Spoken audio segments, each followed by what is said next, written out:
1904, el primero Ford modelo T, diseñado y fabricado por Henry Ford. 1906, los hermanos Wright, norteamericanos, hacen la primera tentativa de volar. 1929, Alejandro Fleming descubre la penicilina. 1943-44, comienza Enrico Fermi y el doctor Oppenheimer, italiano y alemán respectivamente, a planear el proyecto Manhattan para comenzar a bombardear un átomo de uranio 235 y fabricar la fisión nuclear. Como resultado, la primera bomba atómica que se suelta en 1945 en las ciudades de Nagasaki y de Hiroshima en el Japón. La primera y la segunda bomba atómica. 1952, Rusia inventa la primera bomba de hidrógeno. 1956-57, la primera plataforma en el espacio. 1969, llegamos a la Luna. 1970, se inventa el Internet y las comunicaciones satelitales internacionales que existen actualmente. 1975-80, el Internet, las computadoras, el iPhone, el iPad, y ahora ¿qué nos sorprende el siglo XXI? O sea, despegó la tecnología y el conocimiento en el último siglo y en el siglo XXI como nunca había pasado. Daniel, en los últimos tiempos el conocimiento aumentará. Pero vean lo interesante, en ese mismo capítulo, versículo 9 y 10, porque Daniel está ansioso de saber más y preguntarle al ángel, bueno, ¿qué sigue? Versículo 9, él respondió, el ángel, anda Daniel, estas palabras están cerradas y selladas otra vez hasta el tiempo del fin. O sea, iban a pasar 2600 años sin que nadie entendiera lo que está escrito aquí.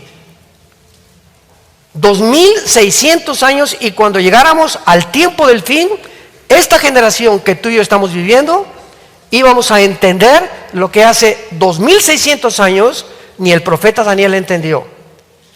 Ni lo iban a entender los del siglo XVIII, XIX, ni los demás, hasta esta generación. Sella las palabras, y cuando llegamos al tiempo del fin, el Espíritu Santo nos abre el entendimiento para que entendamos al venir a la Biblia lo que Dios nos quiso decir hace 2600 años. Con esto nos damos cuenta que la revelación divina es progresiva.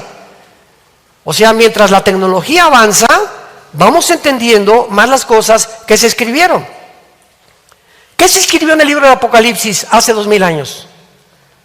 ¿Cómo iba a terminar la humanidad? ¿Cómo se escribió que iba a terminar la humanidad? Por un hombre llamado el Anticristo, marcando al mundo con el 666. Y lo acabamos de ver con las vacunas. No es hasta la tecnología que hemos alcanzado cuando somos capaces ya de poder un solo hombre controlar la humanidad a través de una marca. Y aunque las vacunas desde luego no eran la marca del Anticristo, porque la vacuna te la ponen aquí y la marca del Anticristo es aquí o en la mano derecha. Sin embargo, estaba pavimentando el camino la tecnología y la forma como se comenzó a tratar de controlar arbitrariamente, robándonos nuestras libertades individuales y nuestras garantías individuales, los gobiernos, para darnos cuenta que es muy fácil ya controlar a toda la humanidad. Estamos en esa época. Ahorita un solo hombre ya es capaz, a través de la tecnología, de controlar al mundo entero. La Biblia profetizó que el mundo terminaría con un control de la economía, imposible que se cumpliera si no hubiéramos inventado los satélites de comunicación, el Internet, las vacunas, los chips y toda la tecnología que ha ensoberbecido al ser humano y lo ha convertido en creer que somos dioses. Y ahora lo que acaba de decir Elon Musk, el director del proyecto X y de todas estas compañías del carro Tesla. ¿Saben lo que acaba de decir? Con los millones que tiene, que ahora diseñó una fábrica o varias fábricas que están relacionadas con la neurología o el estudio del cerebro.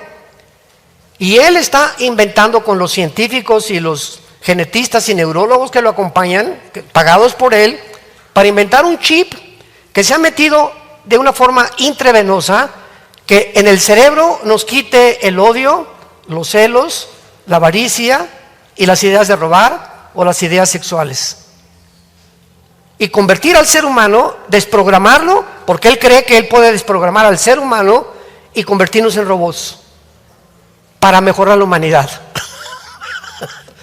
Jesús, María y José y el burrito que los acompañan. O sea, cuando llegamos a un punto en el mundo en el que nos encontramos ahorita, que se llama transhumanismo, donde los científicos creen, los médicos de los nazis eran Pinocho comparados con los de ahora, porque el nazismo trató de pervertir la genética humana con el famoso doctor Mengele, que lo mataron en Brasil después de la Segunda Guerra Mundial. Pero los científicos modernos están seguros que van a mejorar a la raza humana con la tecnología. O sea, toda esta tecnología a la que hemos llegado tiene el propósito de demostrar que somos dioses. ¿Y qué es lo que ha pasado? Que han creído la mentira de hace 6,000 años que Satanás, la serpiente, le dijo a Eva. La primera mentira que lanzó Satanás a la humanidad fue: serán como dioses. Y lo hemos creído, y así va a acabar la humanidad. Vamos a acabar el mundo porque creímos que éramos dioses y no somos más que criaturas creadas por Dios, ensoberbecidas, creyendo que somos dioses y que podemos mejorar y crear a un ser humano mejor que el que Dios creó, a través de la tecnología, de la ciencia y la genética. Y dice el versículo 10 de Daniel: muchos serán limpios y emblanquecidos y purificados. Esta es la época de la limpieza, número 1. ¿Para qué sirvió la pandemia? ¿Por qué Dios permitió la pandemia? ¿Qué consecuencias, qué experimento o qué desierto atravesó la iglesia a través de 2 años de pandemia? No se imaginan la cantidad de iglesias que ya no existen después de la pandemia. Cantidad de pastores que dejaron el ministerio después de la pandemia. Cantidad de cristianos que ya no regresaron a la iglesia después de la pandemia, porque nunca fueron cristianos. Dice 1 de Juan, capítulo 2, salieron de nosotros, pero no eran de nosotros, porque si hubieran sido de nosotros, hubieran permanecido con nosotros. Pero salieron para que se manifestara que no todos los que van a una iglesia como esta, y como a todas las iglesias cristianas, no todos son cristianos verdaderamente. No todos siguen a Jesús, más que de la boca para afuera. Viene una crisis, viene una pandemia y se olvidan de Dios, se olvidan de Cristo, se olvidan de la iglesia, se olvidan de todo. Fue una limpieza tremenda la que Dios hizo. Purificó Dios su iglesia, porque cantidad de cristianos que se decían cristianos ya ni siquiera van a la iglesia.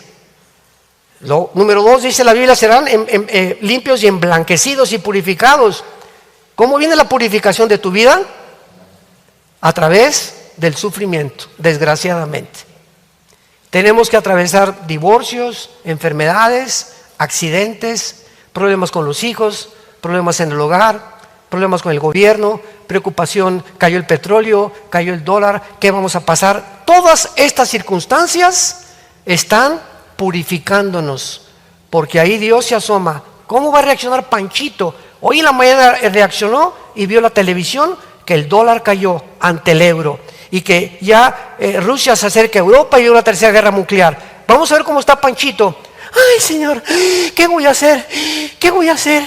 ¿Y si no me caso?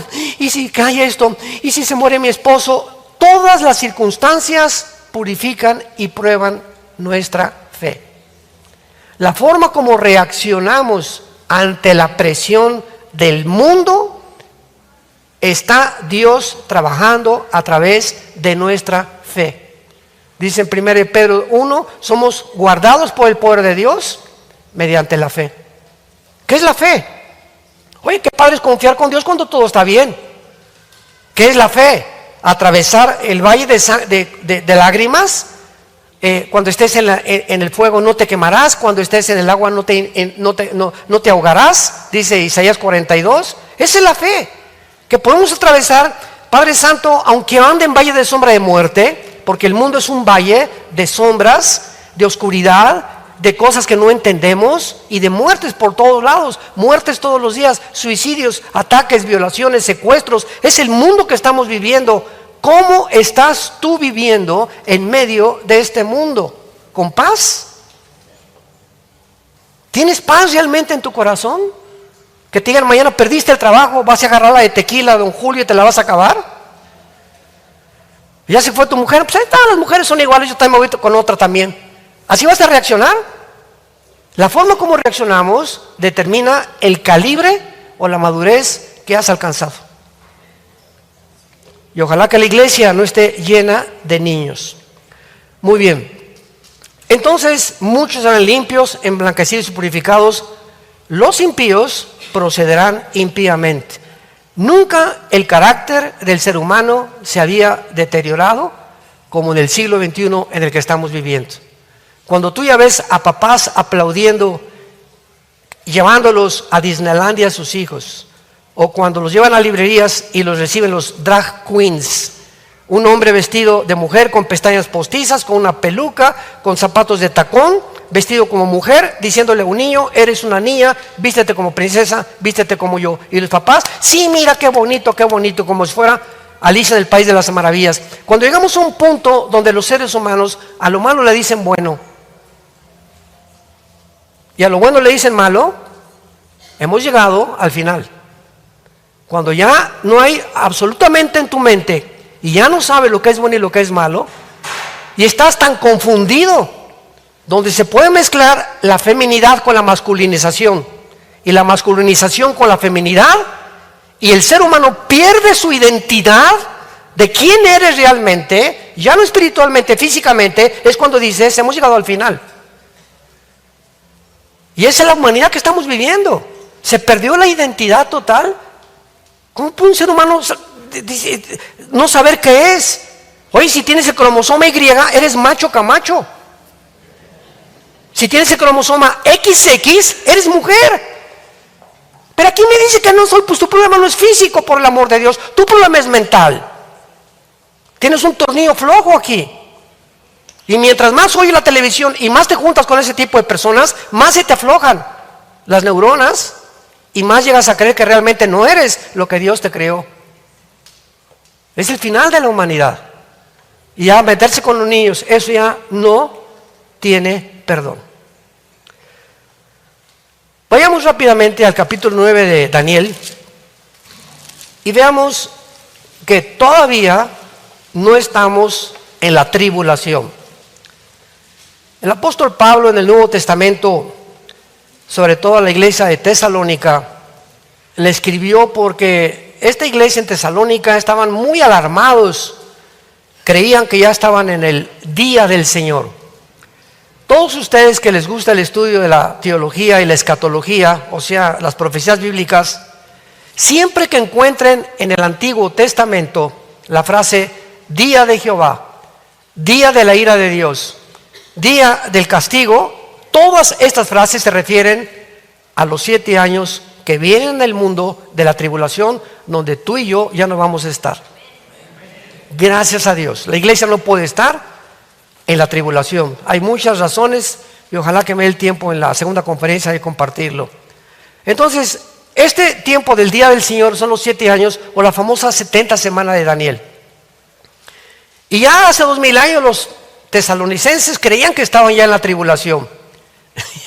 yo he tenido varios correos que me han preguntado, Armando, ¿y es la tribulación? Le digo, no, todavía no es, no. Y así como está la situación ahorita, imaginémonos nada más que en la tribulación los ángeles caídos van a bajar al mundo. Se va a abrir el abismo, Apocalipsis 9, versículo 1 y 2, y todos los demonios que están ahorita en el abismo van a salir al mundo a poseer a todos los millones de seres humanos que hay en el planeta Tierra. El diablo va a estar aquí en el mundo entero operando a través del anticristo, y a través de esto vendrán plagas, vendrán catástrofes sobrenaturales, vendrá una descomposición del ser humano, se matarán unos con otros, habrá perversiones ya insospechables e inimaginables, y será un tiempo como nunca, así lo declara Daniel y lo declara Cristo, un tiempo como nunca ha existido ni existirá después en toda la historia de los seres humanos. Y si ahorita nos da coraje, ¿verdad?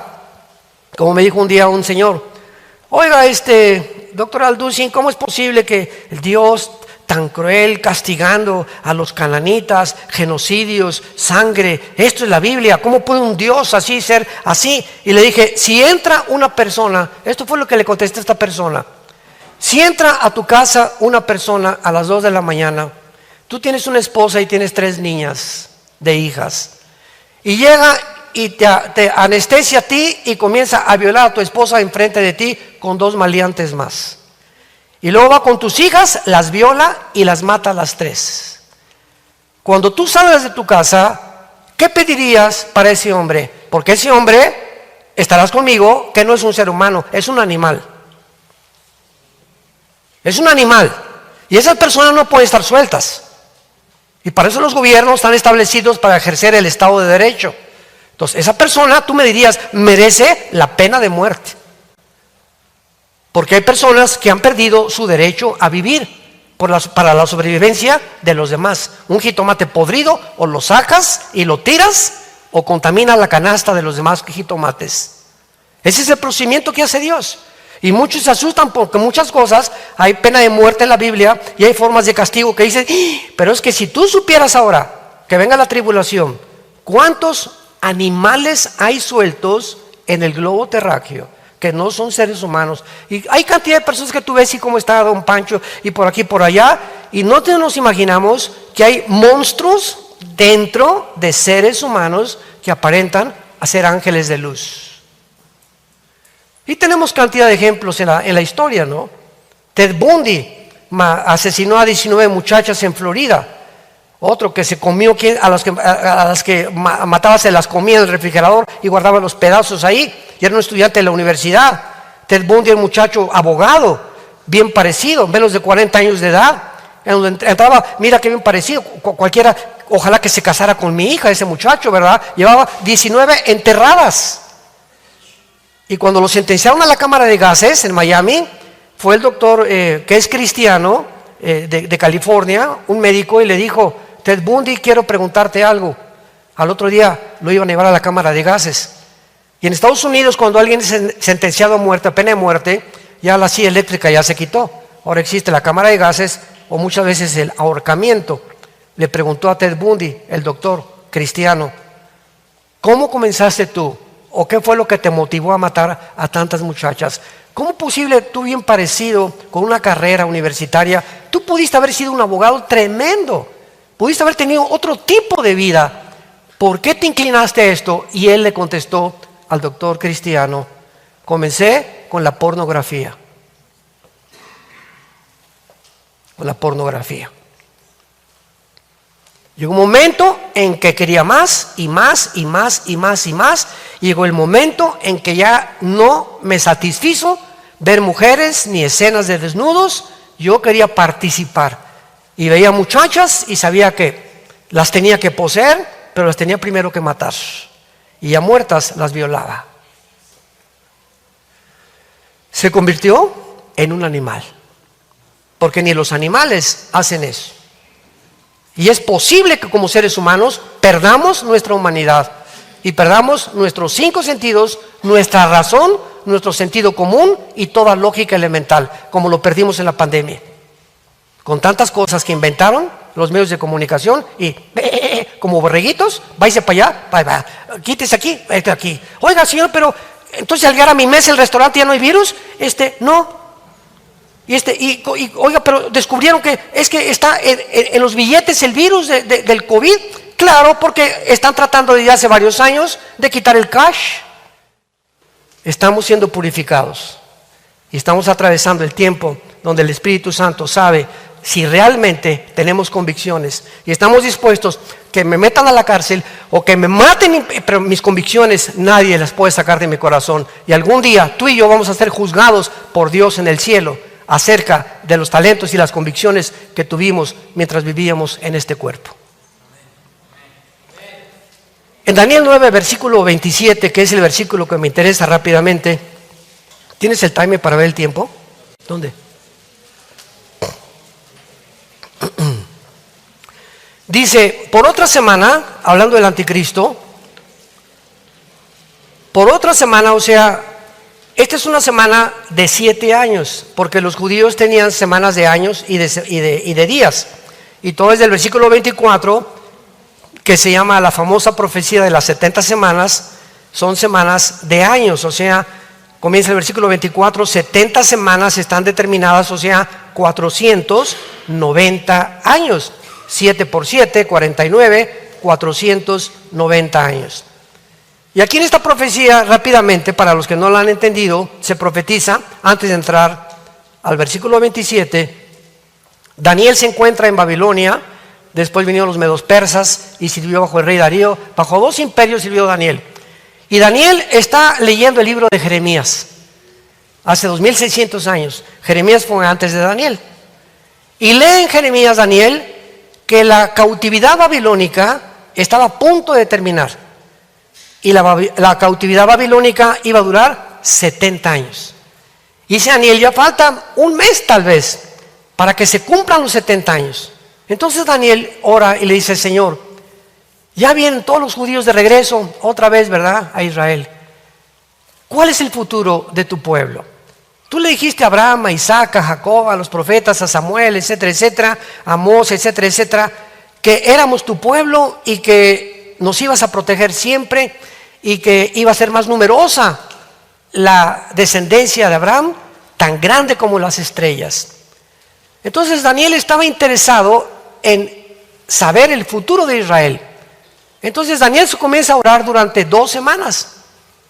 Y durante 2 semanas manda Dios un ángel a Babilonia, al mundo, con la respuesta, pero en el cielo lo interrumpe un principado satánico. Todo esto lo encontramos en el capítulo 10. Y no permite que Daniel baje a Babilonia con el mensaje que Dios le manda o con la respuesta del cielo. Entonces hay una guerra cósmica en el cielo finalmente, ya para no ser tan larga. Llega el ángel después de las 2 semanas que Daniel estaba ayunando. Y esto nos habla de un principio espiritual muy importante. En el momento en que tú te pones de rodillas, o en el momento que nosotros oramos, iniciamos una guerra. Siempre, siempre, siempre, siempre. Y esa guerra la ganas de rodillas. La oración es un campo de guerra que Dios nos ha dado para que mi hijo se va a ver en la mañana, tal, Padre Santo, te pido que lo guarde a Acapulco, mi hijo.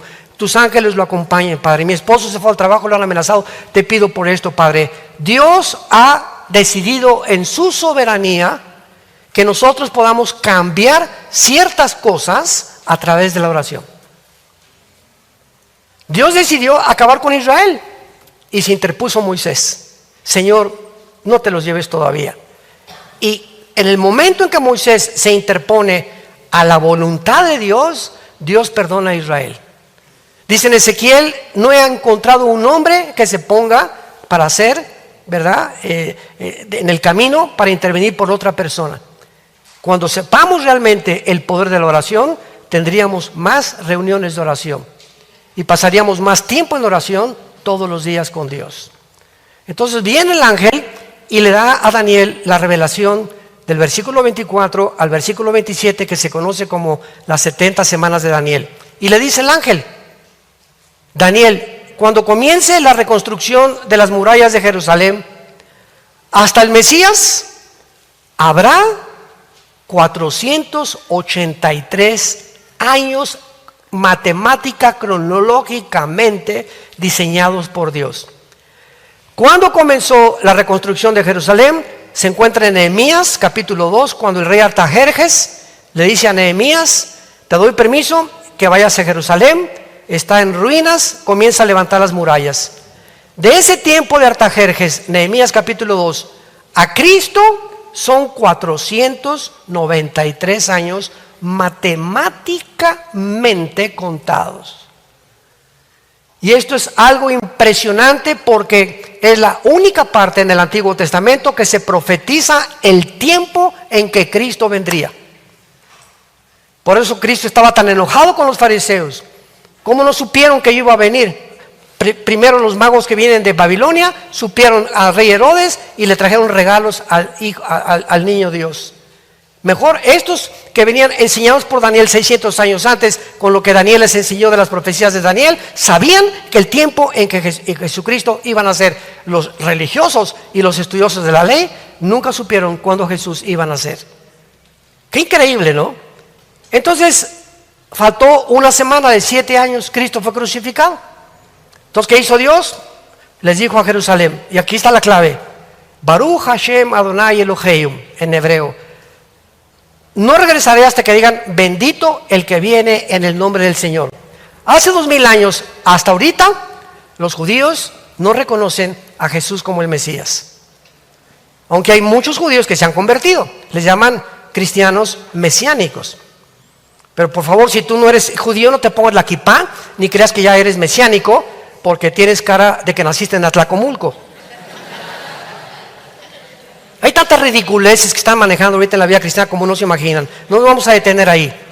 Entonces, Cristo le dice a Israel, no van ustedes hasta la tribulación, van a ser purificados, y en la segunda venida de Cristo ya podrán los judíos purificados en la tribulación pasar al milenio o al reino mesiánico, porque no pueden entrar al reino mesiánico sin reconocer que Jesucristo es el Mesías. Entonces quedó una semana pendiente, la semana 70, la que hablamos en el versículo 27, que el anticristo confirmará el pacto con muchos. Cuando aparezca el anticristo, ahí comienza la tribulación. En el momento en que oigamos, tal vez no lo vamos a oír, que un hombre confirma, ¿ya lo vieron bien? Por otra semana no dice firmará, confirmará el pacto con muchos. Entonces sabemos que estamos en la tribulación. Pero como nosotros no vamos a estar aquí, ¿verdad? No vamos a saber, pero por favor no hablemos que el anticristo es Obama o el Papa Francisco o el príncipe Felipe o hasta la reina Isabel decían que era la abuelita del anticristo. Pobre señora, ¿verdad? No podemos especular, ni hipotetizar, ni filosofar hasta que 10 naciones se unan, 5 de Europa, 5 del Medio Oriente, hagan un tratado, Daniel capítulo 7, y de entre esas 10 naciones un cuerno pequeño surgirá que se llama el anticristo. Entonces el pacto comienza cuando el anticristo confirme. ¿Por qué dice confirmará? Qué interesante, qué maravillosa es la Biblia, porque hace 3 o 4 meses, por primera vez en la historia, las naciones árabes le están pidiendo a Israel protección.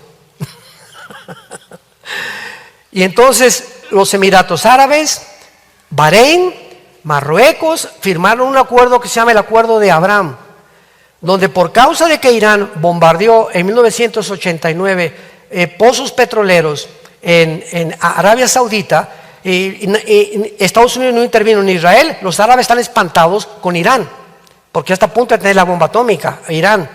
Entonces, por favor, a los israelitas que tienen los mejores pilotos del mundo y que tienen armas nucleares y tienen de los ejércitos mejor entrenados del mundo, están pidiéndoles protección, cosa inaudita desde 1948 que se independizó Israel.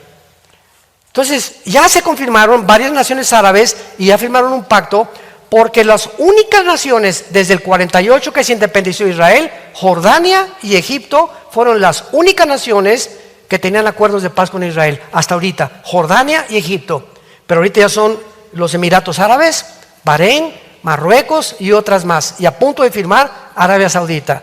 Y cuando esto sea posible es cuando el anticristo hace su aparición. ¿A qué tiempo nos encontramos del anticristo? Tal vez semanas o meses, o tal vez 1 año o 2 años más.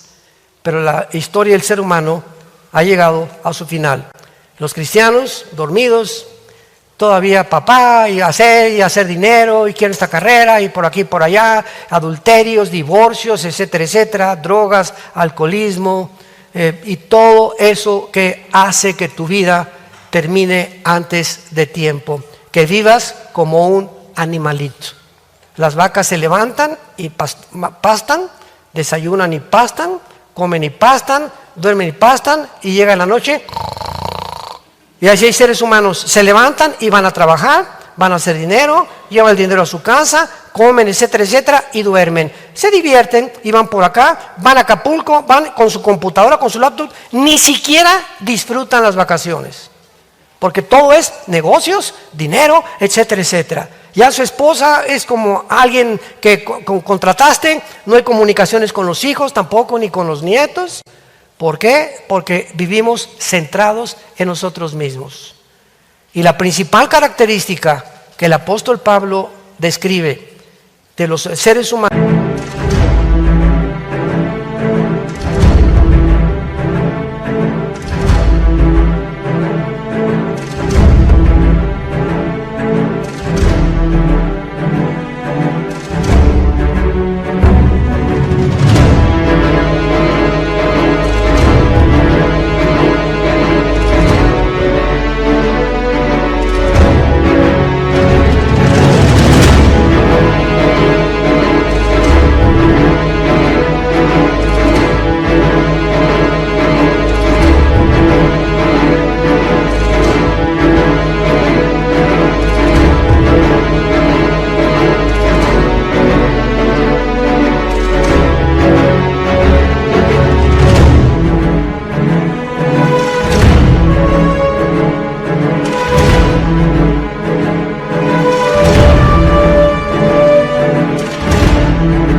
al final se encuentra en 2 de Timoteo 3, del 1 al 6. Amadores de sí mismos. Amadores de sí mismos. Solamente te amas tú, mis intereses, mis propiedades, lo que me beneficia a mí, y todas las demás personas las uso si me sirven. Pero darle la amistad a alguien incondicional, no. Si mi compadre hizo un negocio con él, es mi compadre mientras tenga dinero. Pero si lo meten a la cárcel o pierde todo, ni a la cárcel lo voy a visitar.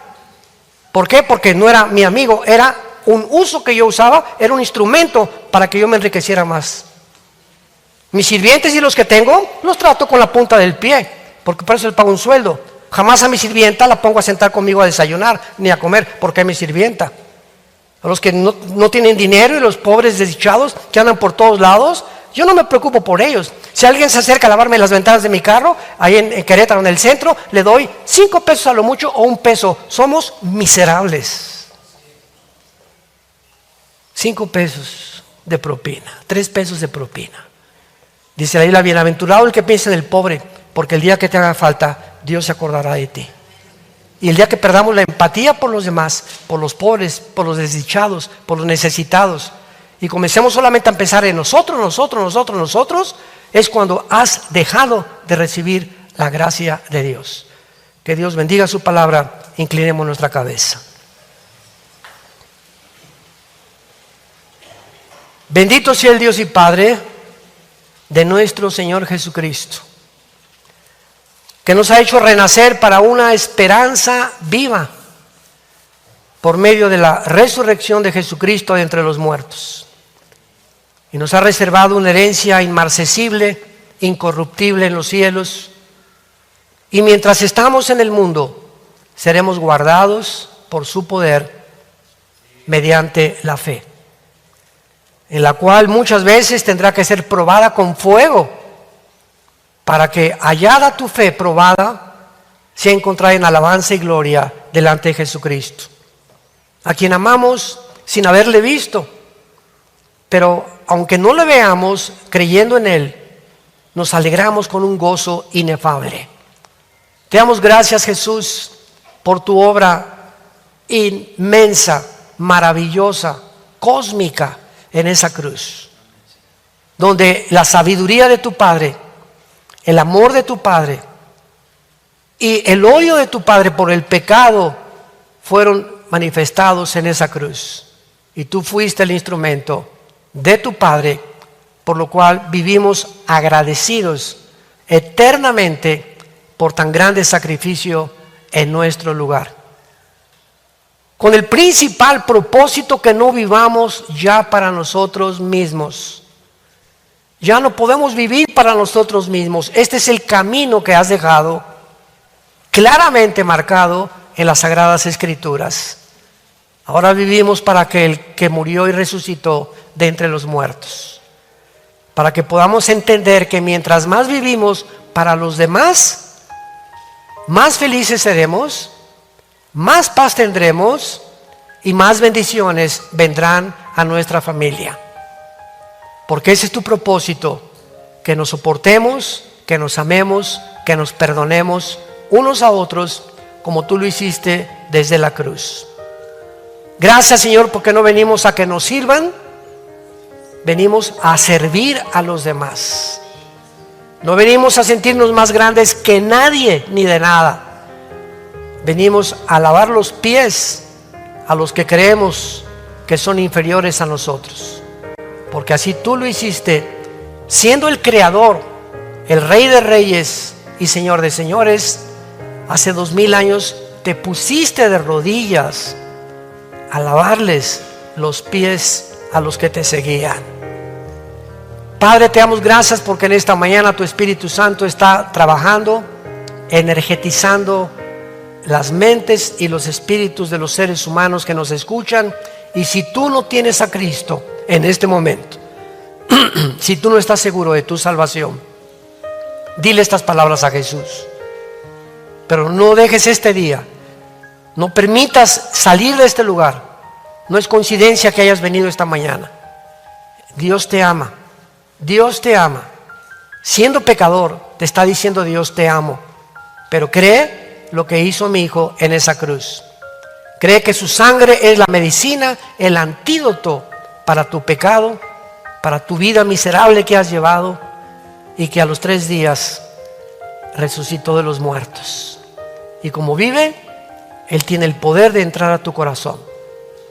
Te bendecimos si tú has hecho esta oración en el nombre de Jesús. Amén. Bendita sea la palabra de Dios. Bendito sea este libro maravilloso que nos ha dejado el Señor para que lo amemos con todo el corazón. Medita la Biblia, memoriza la Biblia, estúdiala, reflexiónala día y noche. Día y noche, día y noche. Cuando tú hagas eso, todo lo que hagas va a prosperar.